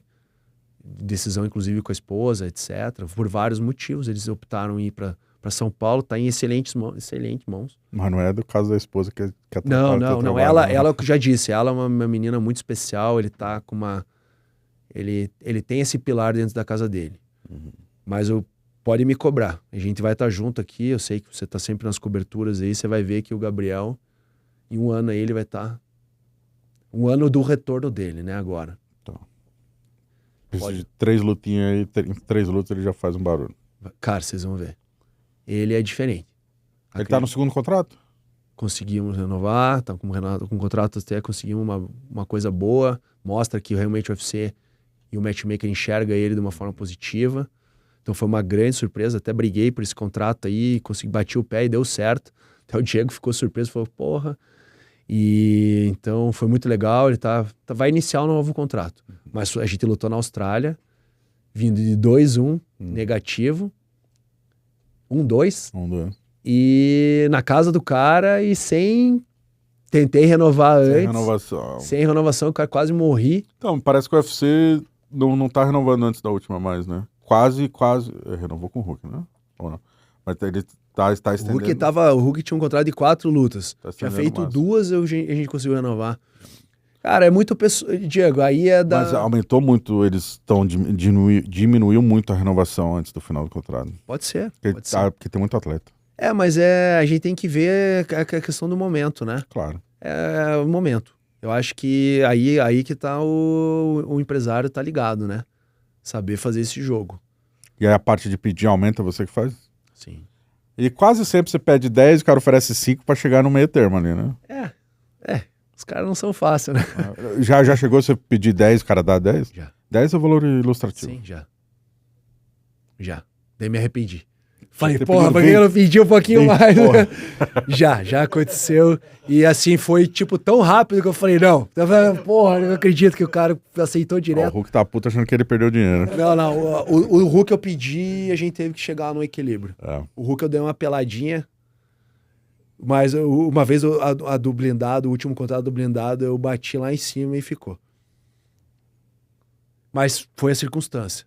Tinha acabado de vir da luta contra o Brad Tavares, bônus da noite. Opa. Veio um short notice pra nós contra o Brandon Allen. Aí o blindado não queria, daí a gente conseguiu convencer o blindado. Aí ele aceitou, mas eu falei, não, mas me dá essa renovação. Aí foi um jogo, daí até a luta foi adiada. Então, assim, o blindado lutou na data que ele queria, com contrato novo, mas foi nessa situação que eu bati lá em cima. E o Gabriel também. O Gabriel veio a proposta também, daí eu retruquei, ele não aceitou, eu bati de novo, veio no valor que eu queria. Entendi. A do Gabriel foi outro exemplo. Consegui no número que eu queria. Perfeito. Então, o último assunto de pergunta que eu tenho aqui que a gente mencionou no começo, mas para finalizar, é como é que você virou empresário? Porque você já treinava com o Dida, inclusive, né? Não. Ou não? Não, eu comecei... Então, uma história longa, né? Mas eu vou tentar resumir aqui para não tomar muito tempo. Eu fiz uma viagem de família, fui para um resort. Não tem história triste para contar, né? Não tem história triste, não. Não foi necessidade. Mas enfim, mas porra, trabalhei pra caramba, viu, pra chegar onde eu tô. Sem dúvida. Enfim, conheci uma família no resort, tinha um cara, tinha um filho pequeno, um cara do Rio de Janeiro. Daí tava ali ele, a esposa, o filhinho e tal, e eu vi o cara, esses resorts, você vê a semana inteira a mesma família, né? O resort não era tão grande. E eu vi o cara todo dia, o dia inteiro no telefone.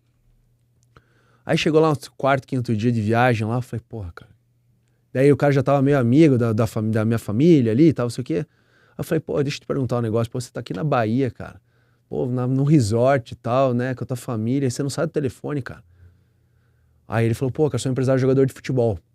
E aí pegou o celular dele, assim, abriu, assim, falou, tá vendo, isso aqui é meu site. Então, todos esses jogadores aqui, o cara tinha jogador em tudo que era lugar, cara. Uma lista gigante. Eu falei, caralho, né? Pô, que legal, né? Fiquei com aquilo na cabeça. Isso era dezembro. Voltei pra Curitiba. Eu não conhecia o Dida, assim, só tinha o Dida. O Dida se tornou meu amigo pela questão profissional. A gente nunca foi amigo antes disso. Aí eu treinava num lugar onde o Dida dava treino também, mas eu treinava jiu-jitsu com o Serginho. Aí eu vi o Dida sentado, tinha tipo uma lanchonete, assim, na academia. Ele tava sozinho, assim. Eu falei, pô, Dida, acabei de voltar de viagem e tal, conheci um cara que é empresário de jogador de futebol. Como é que é isso com os atletas do UFC? O Dida devia estar com uns 8 atletas do UFC naquela época. Jason, Pepe, tava com uma galera, Massaranduba, Neto. Cara, tava uma turma boa, assim. Aí eu falei, cara, o Serginho, como é que é o teu negócio aí e tal? Aí ele falou, porra, cara, os caras aí só fazem porra nenhuma, só respondem e-mail e não sei o quê. Às vezes minha irmã que tem que responder ainda, que a irmã do Dida sempre foi o braço direito dele, né? Pô, a Dani tem que ficar respondendo, cara, os caras não fazem porra nenhuma e tal. E pá, eu falei, caralho, fiquei com isso na cabeça. Cheguei, fui treinar, cheguei, ô Serginho, o Serginho tava no UFC. Ô Serginho, quem que é todo empresário? Ele falou o nome do cara lá e tal. Eu falei, ei, que uma merda, faz porra nenhuma, tal, não sei o que e tal. Eu falei, pô, brinco. E o Serginho, cara, ele sempre gostou muito, a gente sempre teve uma relação muito boa. Sempre ajudei muito ele. Não financeiramente, mas, pô, troca uma ideia, falava, pedi um conselho. Já cheguei a emprestar dinheiro, sempre me pagou tudo certinho, mas assim, a gente tinha uma relação legal. Aí ele chegou pra mim e eu falei brincando, assim, isso era dezembro. Falei, pô, cara, já que é pra não fazer nada, pô, eu posso ser teu empresário. E se você quiser, eu posso ser teu empresário. Aí ele deu uma risada e tal, e valeu. Passou o ano, eu lembro que era um dia antes, eu ia viajar pro carnaval, ele me mandou uma mensagem, você vai vir treinar? Eu falei, vou. Ele falou, chega meia hora antes aí, quero falar com você. Eu nem lembrava, Magico. Aí ele chegou e falou, cara, lembra aquilo que você falou? Eu falei, sim. Ele falou, cara, eu quero que você cuide da minha carreira. Eu falei, não, para, Serginho, tá maluco, cara? Não sei nada de luta, cara. Eu só sei que é o Anderson Silva. É o que eu via de Pride, né? Fã, como qualquer cara que parava pra fazer um churrasco no sábado à noite pra ver as lutas. Não, tô falando sério, cara, não sei o quê, eu confio em você e tal, acho que você pode fazer um trabalho. Eu falei, Serginho, você tá falando sério? Tô falando sério, cara. Quero que você cuide da minha carreira, tal, confio em você, tal. E aí, eu peguei e chamei o Renato, que é meu sócio até hoje. A gente treinava junto. Falei, Renato, olha o que rolou, tal, você não quer entrar comigo nisso aí, cara? Não sei nem por onde começar. Falou, vamos embora, vamos fazer. E aí começou. Mas ele topou fácil? O Renato? Ah. Sim, porque todo mundo acha bonito, né? Todo mundo quer a fotinha ali no octógono. Contar que você trabalha com isso é lindo no churrasco dos teus amigos. Sim. Né? Meu Deus, como é que é? Não sei o quê. É legal pra contar pros outros. Então, claro que na hora ali já brilhou o olho dele. Falou, vamos fazer, tá, vamos, te ajudo. A gente começou a trabalhar só com o Serginho. E aí eu falei, mas vou fazer uma parada, cara. Já é a carreira do karting, vamos dar o nosso melhor. E aí começamos a trabalhar com ele, daí um ou outro atleta começou a nos procurar, que era da equipe do Dida, né? O Serginho tava com o Dida. Aí um ou outro ali, caras mais jovens, assim, começaram a nos procurar, a gente começou a auxiliar. Mas, cara, não sabia nem o que era um Sherdog, cara. Não sabia o que era nada. Entendeu? Nada, não tinha zero. Na época era o Joey Silva, que era o matchmaker do UFC. Então ele passou o meu contato, comecei a falar com o Joey Silva, comecei a negociar as lutas. Não tinha noção nenhuma. Mas ele estava dentro de um contrato longo, porque tinha vindo do TUF. Então, assim, não tinha muita renovação, estava longe de qualquer coisa. Contrato, valor. Então foi bem tranquilo, era só realmente fechava as lutas, tal, comecei a ajudar ele. Nessa época eu me empenhei em patrocínio, fiz toda uma correria, e aí foi indo. E aí, daí eu comecei a trabalhar com os atletas, eu falei, não, cara, não quero, só vou ficar com o Serginho. Aí fiquei com ele durante muitos anos. A primeira luta que a gente fez junto foi o UFC Curitiba. Coincidentemente foi em Curitiba. Aí já foi a primeira vez que eu fui assistir um evento ao vivo também, tal, participei de bastidores, daí já me levou, tal. E aquilo, mas assim, mas não tinha me mordido ainda. Achava, repito, era legal pra contar pros outros. E claro, mas eu tava fazendo um trabalho sério. Mas não era uma coisa que, mexeu comigo, assim. Era mais pela amizade que você tinha com ele. Isso. Daí foi indo, tal, daí quando o blindado tava pra entrar no UFC, ele foi fazer uma luta no Líbano. Aí ele fez essa luta e perdeu a luta. E aí ele ficou 1 ano sem lutar. Os bichos, o Dida lá, os caras colocaram na geladeira lá e ficou 1 ano sem lutar. Aí eu nunca tinha treinado Muay Thai, falei, blindado, quer me dar umas aulas aí, cara, tal, não sei o quê, vamos. Aí comecei a ficar muito amigo do blindado. Aí chegou no final do ano, a gente treinou o ano inteiro junto, chegou no final do ano, começou a vir umas propostas de Rússia pra ele. Falou, Bernardo, o que você acha? Eu falei, cara, não sei, cara. Ele falou, cara, tô afim de ir. Cara, tô aqui, tô puto, não lutei mais, cara, não sei o quê, tá. Colocaram ele pra lutar o evento do Dida lá, pequeno, colocaram ele no card preliminar, ele ficou puto. Cara, bagunçaram com a cabeça dele. Chorou várias vezes pra mim. Eu virei amigo dele, a gente virou um cara confidente ali, aquela coisa. Aí o blindado, surgiu essa oportunidade na Rússia, ele falou, cara, eu vou pegar. Daí eu falei, deixa que eu falo com o Dida. Ele falou, Dida. Ele falou, não, meu time lá não luta na Rússia. Aí eu falei, não, Dida, veja bem, cara, o cara quer, tal, cara, vai ganhar um dinheirinho aí, uma graninha boa, cara, o cara tá precisando, tal, não sei o quê. Não, então se ele quiser, então vai. Aí ele falou, o blindado falou, me ajuda aí, Bernardo. Comecei a ajudar o blindado. Uma luta, foi lá, ganhou, desligou o cara, ganhou. Voltou, veio a possibilidade do Chemelenko. Na época que nenhum brasileiro quase ganhava ninguém de russo ganhava, na Rússia. Ninguém. Né? Aí veio a luta com o Chemelenko, foi pra lá, aí já era uma bolada, ele ganhou uma grana bem legal nessa luta. Na época o M1 pagava muito bem. Aí ele foi pra lá, desligou o Chemelenko. E eu ajudando ele sem ganhar nada. Fiz todo o trabalho, igual eu faria, mas sem ganhar nada. Sem ganhar? Não, não pagou nada nessa época.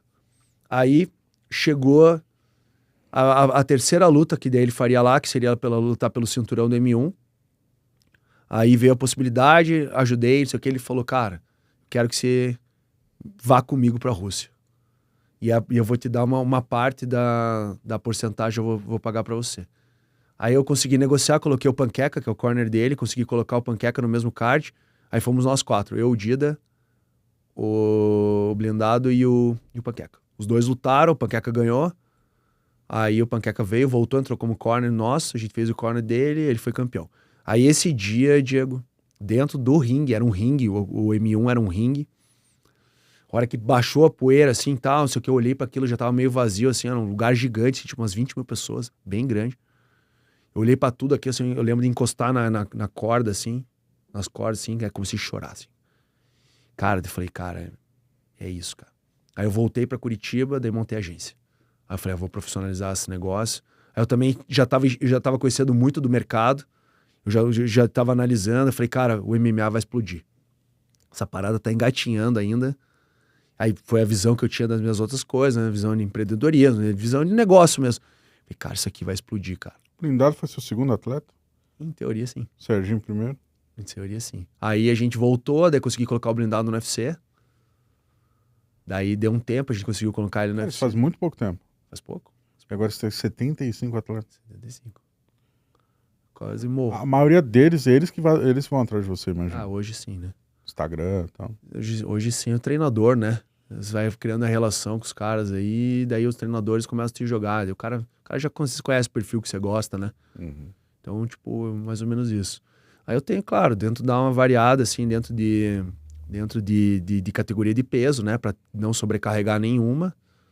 Mas é isso. Aí tem atletas que, pô, que nem o Cláudio Ribeiro, um cara que me procurou, ex-UFC, e aí faz o quê com essa turma aí? Aí começa, a Rússia, botei ele numa luta na Rússia, aí perdeu, daí consegui uma... Aí ele lutou o LFA, ganhou, fez o main event, ganhou, do Diego Dias, que é também um cara que eu gosto muito. Não gostei do casamento dessa luta, o Diego não é meu atleta, mas é um menino que eu gosto bastante. O Cláudio foi lá, desligou ele, aí voltou pro mercado, porque ele virou número 1 do Tapology no Brasil, na categoria, tem muito evento na Rússia, essas coisas, os caras olham muito isso, né? Cara, daí veio surgir a oportunidade do Karate Combat, por exemplo, cara, tá aí. Mais uma luta, vai fazer mais uma luta, já vai lutar pelo cinturão. Então a gente vai, então são vários perfis diferentes, né? Tem atletas que você não vai estar nesse caminho, já vai estar trabalhando com dinheiro, né? Eu preciso ter renda, né? E não posso ficar só trabalhando em projeto. Então eu preciso ter atletas que me dêem dinheiro imediato, né? Então a gente vai montando de acordo com isso. Sabe? Então é isso. Não são todos os atletas do Dida que são meus. O Dida trabalha com todos os empresários sabe? Deixar isso claro, eu gosto de deixar isso claro. Eu tenho portas abertas, assim como eu já tenho uma... É que o Diego, ele é empresário dos caras também, então acaba me travando alguma coisa. Mas tenho portas abertas com o Diego, tenho várias equipes, o Mestre Rivira, cara, que eu já citei aqui, mas tem várias outras. Então, deixar claro que o Bernardo não tem nada a ver com a Brazilian TKO.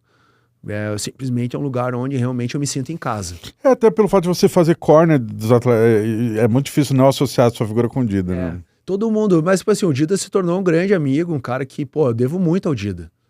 Eu devo muito ao Dida, Blindado e Serginho. O Serginho por ser louco. O Blindado... O seu primeiro atleta já estava no UFC. Então assim, eu já comecei dentro. Frente, né? Cara, então assim... Eu tenho uma história diferente. Porque assim, eu vejo muitos caras que estão há muitos anos no mercado, o cara tenta, e quando você vê, ele tá me procurando pra eu colocar o atleta dele dentro do UFC. Você vê que maluco, né? Então assim, eu já comecei vivendo a Champions League, né? Eu já tô dentro, já comecei com isso. Então eu vi a transição de matchmakers, eu vi todo, né? Então todo esse negócio. Então eu comecei de trás pra frente, realmente. O sonho de todo mundo é chegar um dia com alguém aqui dentro. Aqui em Vegas, no UFC, enfim. Então, quando você... Pra mim, isso sempre fez parte, né? Sim. Por exemplo, eu tava no corner do Serginho contra o Kamaru Usman. Entendeu? Então, são situações assim, cara, eu já vivi muita... né? Já tive muitas experiências. E, enfim. Mas basicamente é isso. Muita história. Você traz pra frente. Bernardo, eu não sei se você já acompanha esse podcast ou não, mas a gente sempre finaliza com um quadro. O quadro chamado Lutador Ideal. Eu vou te dizer uma característica, uma habilidade, e você me diz qual lutador em atividade no UFC, seja homem ou mulher, não importa a categoria de peso, que você acha que preencha a qualidade. Vamos lá. Melhor striking do UFC hoje. Vou de Topuria. Topuria, por favor, descreva. Porque todo mundo fala o Potan, né? Eu assisto, eu realmente, cara, eu acho, cara, eu gosto do estilo dele, eu acho, cara, que ele é muito letal, cara. E ele vai desligar o gate, né? Eu não tenho nem dúvida. Muito então, assim, eu vou de Topuria. Perfeito. Melhor grappling. Vou de Charles, cara. Agora, ainda mais depois dessa última luta. Porra, eu sou fã do Charles, cara, assim, é um cara que ele é fantástico como pessoa. Todo podcast, toda entrevista, todo mundo que me pergunta fala do nome dele. Eu tenho, cara, uma admiração muito grande por ele. Acho que é um dos únicos caras, assim, que não são meus atletas que eu falo que eu sou fã, é o Charles. E, cara, o que ele fez ali, o jogo de wrestling dele, cara, assim, eu acho que foi absurdo. Ele tirou pra nada um Hall da Fama, né, cara? O Hall da Fama. Um cara que tinha 83% de defesa de queda, ele bagunçou, o cara fez o que quis, cara. O cara que tinha um volume de golpe de 7 por minuto, ele conseguiu aplicar 1. Não, foi absurdo. Então, pra mim, o melhor grappling do UFC é o do Charles, cara. Você canta? Eu posso ouvir os passos. Todo mundo sabe cantar essa música. E outra, né? Eu tava no Rio também, naquela outra luta. Eu tava na luta do UFC Rio. A maneira como ele, cara, quando ele caiu por baixo. Cara, assim, você vê, ele tem um nível de... Porra, eu sou fã do cara. E a pressão que ele tava naquela luta, né? Com toda a circunstância. O cara aceitar, vindo do nocaute que ele veio, aceitar, todo mundo criticando o Diego porque colocaram ele num card que não era pay-per-view. E o cara chega, faz aquilo. Pô, a gente, quem não sabe, né? Normalmente o atleta faz uma ativação no dia da luta, né? Eu tava com o Charles, a gente tava junto. Aí a gente fez uma oração, assim, eu não canso de contar isso, cara. A gente fez uma oração, assim, tinha bastante gente, tinha umas 20 pessoas, assim. Mas o Charles, você disse? Lá no hotel ainda, de manhã, no dia de manhã no hotel. Aí tava eu e uma pessoa, acho que o Charles tava quase praticamente do meu lado, assim. Cara, o que ele falou, ele fez, cara. Aí, cara, você tem que respeitar um cara desse. Ele falou o que quer fazer na luta? É, tipo assim, eu vou chegar... Que você tava com o Lucas Fenômeno. Com o Lucas e tava todo mundo junto, né? A gente fez a Fight Week junto. Mas o Charles, o Charles ganhou a minha admiração na Austrália. Quando ele foi corner do Gabriel, a gente ficou uma semana junto lá. E aí ele não tava lutando, tava em corte de peso. Então, assim, eu posso te dizer que conheci um pouquinho aí do Charles de verdade. E é esse cara que eu admiro. Ele é tranquilão, né? Pô, o cara é 10, cara. Tá louco. Sou fã dele, cara. Melhor wrestling do UFC hoje em dia. É o Makhachev, né? Macaxeira? É, ou ele ou o Merab, né? Mas eu acho que vou de Makhachev, cara. Porque o cara bagunçou ele lá, o russo bagunçou o Merab. Senão eu ia de Merab, mas eu acho que vou de Makhachev. Macaxeira é diferenciado, né? Diferente, né, cara? E é um wrestling, cara, que eu gosto de assistir. E double champ, né? É um cara que os números falam por si só, né? Só tem uma derrota para Adriano Martins. Exatamente. É aquela mão que às vezes entra. Porra. A melhor cardio do UFC. Merab. Porra, essa é quase unânime. Eu vou tirar essa daqui já. É, Merab. Ele fica justo, né? Ele que não merece 2. Porra, ele não cansa. E é um cara legal, hein, cara? Eu Muito, gosto dele. Pô, ele é um astral legal. Traz ele um dia aqui. Ele é muito legal, cara. Eu sou fã dele, assim. Também acho um cara... Gosto dele. Trata todo mundo bem. Pô, cara 10. Melhor QI de luta. Cara, o John Jones tá fora? Tá fora, tá fora. Cara, então vou com o que todo mundo fala. Vamos lá, vamos de Poatan. Poatan tem sido citado bastante. Cara, acho que ele tem realmente ele é bem inteligente lutando, cara. Ele cresceu, ele evoluiu muito, né? Quem viu ele, a gente acho que pegou ele na segunda luta dentro do UFC, né? Então você vê a evolução dele dentro da própria organização, tudo como ele luta. Realmente é um cara... Ele é um cara... vou colocar o Poatan. Como ele abafa os caras. Cara, assim. Ele tem... E, cara, talvez faça história, né? Tá na mão dele agora ser o primeiro triplo campeão do UFC, né? Vamos! Então, é um cara que, pô... E na Casa Branca. Na Casa Branca. Eu, particularmente, até vou fazer um parênteses aqui, até fugir um pouco do protocolo, eu não gostei muito do card, sabe? Eu não me decepcionei um pouquinho, assim, eu achei que... É que a decepção vai de acordo com a expectativa. Mas assim, porra, tipo, cara, mas assim, a gente tá no meio aí, né? A gente sabe as figurinhas que tinha, tudo. Eu te confesso que faltou, assim, claro, eu fiquei feliz pelo Poatan tá ali. É que você caiu no conto do Vigário, Bernardo. Não, mas não é. Quando falaram que ia ser o maior card da história, não sei o que. Esse card ia na Casa Branca. Não, tudo bem, tem as questões de nacionalidade. Lógico. Não, óbvio. Tem mas assim. Limites ali. Mas sei lá, eu achei. Na hora que eu olhei assim, eu falei, puta. Tipo, Daukas, Caio Daukas. Nunca. Ele é o lutador oferenda. Puseram ele de oferenda pro Bonico. Cara, claro, mas cara, a gente não é burro, a gente sabe. Eu tô dizendo assim, eu não esperava esse card. Tá. Eu esperava algo um pouquinho maior, assim, pelos valores que se falavam. Mais disfarçado. Tá. Tá. Assim, o Benevento e o Comergente estão pica. Não, tá ótimo. O Poatan ali, eu acho que vai ser um lutaço e tal. Assim, claro que eu queria ver o Poatan e o John Jones. Eu acho que seria, assim, incrível. Eles seriam um main event, indiscutivelmente. Seria realmente, acho que a luta que o mundo iria parar. Eu talvez, ingenuamente, pensei, inclusive, no campeão do BMF, de repente, pegar uma possibilidade de pegar o McGregor. Eu acho que pode acontecer, mas em julho. Sim, mas...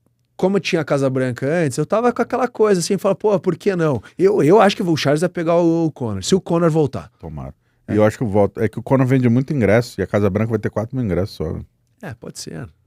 Pode ser. Enfim, talvez, como eu te disse, eu fui talvez sendo fã e não tava querendo enxergar os pormenores.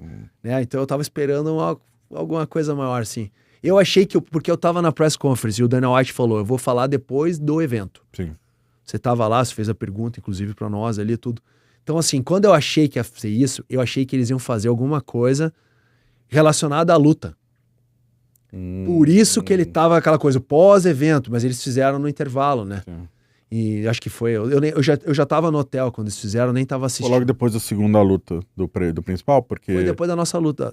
Foi a luta depois da nossa. Depois da segunda luta, porque só até ali passou na CBS. Depois não passou mais. Ah, então foi isso. O anúncio foi ao vivo na CBS. Então, foi isso. Daí foi isso que eu achei que... Eu havia entendido que ele ia fazer na conferência... Na minha cabeça, eu falei. Vai fazer na conferência de imprensa depois da luta e vai pegar o campeão do BMF e colocar com o McGregor. Eu tinha feito essa ingênua... Mas vai rolar. Jogaram por inverso. Que acontece em julho. Melhor queixo. Poder de absorção. O Vettori. Vitória é braba, né? Vettori. Acho que nunca foi nocauteado. Né? Pô, já tomou cada mãozada. Vettori, certeza. Fez o quê? 20 assaltos com... Não. Não, tá louco, cara? Não, com o Adesanya foram 5 mais 3, 8. Só com o Adesanya. Mais 5 com o Borrachinha. 3 com o Hulk. 5 com o Borrachinha. Só a luta que ele perdeu. Não, com o Borrachinha ele ganhou. Mas, pô, tomou cada porrada já. Ele apanhou aí esse bicho. Ele pra mim é o melhor queixo, cara. É, muito bem observado. É a primeira vez que citam ele aqui, acho. One Punch Power, poder de nocaute. Melhor mão.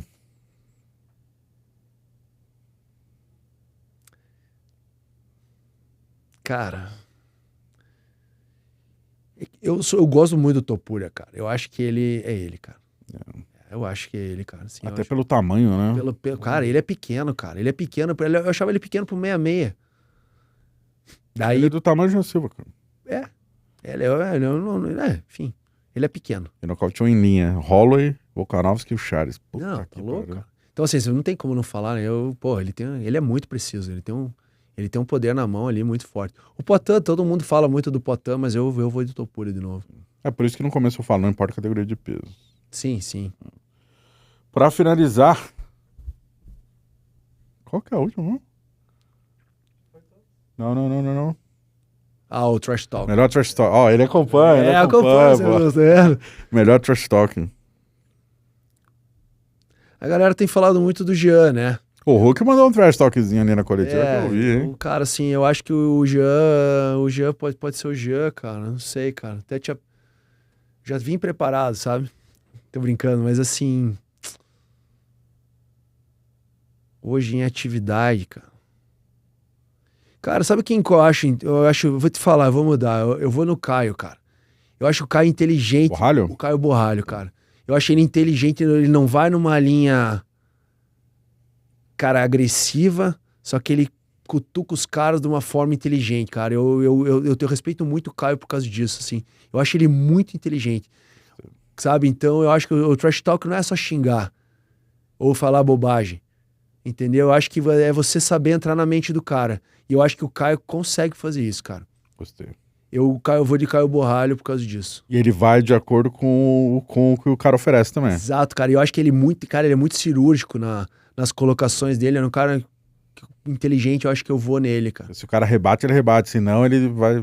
Exato, ele sabe a hora de passar a mão e a hora de apertar, sabe? Então... O cara com o Imavov, eu achei genial. Ele fez vários, até inclusive na press conference ali com o cara, assim. Tipo assim, ele já entra na mente do cara, ele já falou, você vai vir me derrubar no primeiro minuto. Sabe de umas coisas assim. Nas últimas 5 lutas. Então, então assim, eu acho inteligente isso, porque assim, ele não tá agredindo o cara, ele tá usando os fatos a favor dele, mas ele sabe cutucar e falar isso. E pro atleta a gente sabe que fala, filha, porra. E aí agora, vou fazer minha estratégia, vou tentar te surpreender. Não sei, eu acho que ele sabe jogar com as palavras. Eu acho que ele sabe jogar também com o nome da equipe dele, ele tá sempre levantando o nome da equipe dele. E quando ele tá com o microfone, ele é muito inteligente, cara. O Caio. Além, o atleta, não vou nem falar como atleta, que ele, a gente sabe da qualidade técnica dele. Mas eu acho ele muito inteligente com o microfone na mão. Muito bem observado, Bernardo Serralli. Sim. Bernardo, para finalizar então, essa câmera é sua. Manda um recado, o que você quer dizer que você ainda não disse, o que você acha que, não sei, empresário, que o pessoal gostaria, que deveria saber de você. Então, vamos lá. Muita gente tem me perguntado uma coisa, né? Eu recebo muita coisa, até tô pensando em desenvolver alguma coisa nesse sentido. Muita gente me pergunta assim, como é ser empresário de lutador, como que você pode... E eu brinco pra todo mundo, se você, vou finalizar dessa forma, você quer trabalhar com isso, você nunca mais vai ter férias na tua vida. Nunca mais. Nunca mais. Não façam isso em casa. É lindo viajar, a vida do Instagram é linda, viu, galera? Mas não tem mais férias. Mas não, semana Fight Week é uma delícia. Porra. Maravilha, gente. Só festa, é só isso aí. Não tem estresse nenhum, né? Zero. Uma pica pra resolver. Zero. E não para, né? O teu trabalho não para, todos os eventos. Então, assim, que nem eu falo, Ano Novo. Ano Novo, o Japão tem o principal evento deles, é no Ano Novo. Sim. Meu atleta tava, o cara que ele lutou agora machucou. Jogamos pra frente, mas era pra estar lutando. Então, assim, você não tem férias. 4 atletas no UFC, se cada um lutar 2 vezes por ano, já são 8 viagens, 8 Fight Week. Tava com 5, 6. Você é louco. Não para, entendeu? Tem que fazer igual o Joinha, comprar uma casa em Bali. Eu vou chegar lá, Joinha. O Joinha é o cara que eu respeito, eu gosto dele, tenho é o GOAT da parada, você é doido. É o cara, não tenho o que falar. Quem sabe não, daqui uns dias. Comprar uma casa maior que a dele lá ainda. Pessoal, muito obrigado. Eu sou o Diego Ribas, editor da G-Fight. Mais um episódio com sucesso do Direto de Vegas, gravado nos estúdios Outbox Media Vegas. Melhor estúdio de podcast da cidade. Gostou aqui? Show de bola. Brabo, né? Nossa. Link dele, o Instagram do estúdio tá aqui na descrição. E, mais uma vez, obrigado a 1xBet, nossa patrocinadora oficial, que faz isso tudo acontecer. Nosso link com a 1xBet tá na descrição desse vídeo, assim como o nosso grupo no WhatsApp, com dicas de apostas e análises e noticiário do mundo das lutas. Eu sou o Diego Ribas, agfight.com. Tamo junto.